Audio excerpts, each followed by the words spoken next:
News అందుతోంది. Srisailam toll gate దగ్గర తనిఖీల్లో 30 లక్షల నగదుని స్వాధీనం చేసుకున్నారు.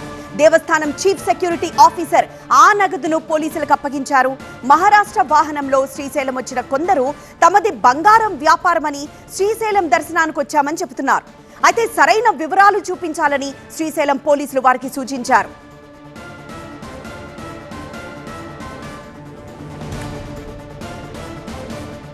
శ్రీశైలం టోల్ గేట్ దగ్గర తనిఖీల్లో ఇలా 30 లక్షల నగదుని స్వాధీనం చేసుకున్నారు పోలీసులు.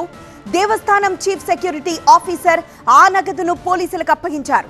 మహారాష్ట్ర వాహనంలో శ్రీశైలం వచ్చారు కొందరు తమది బంగారం వ్యాపారమని శ్రీశైలం దర్శనానికి వచ్చామని చెప్తున్నారు.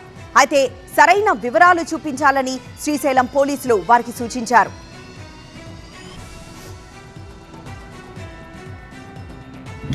అందరా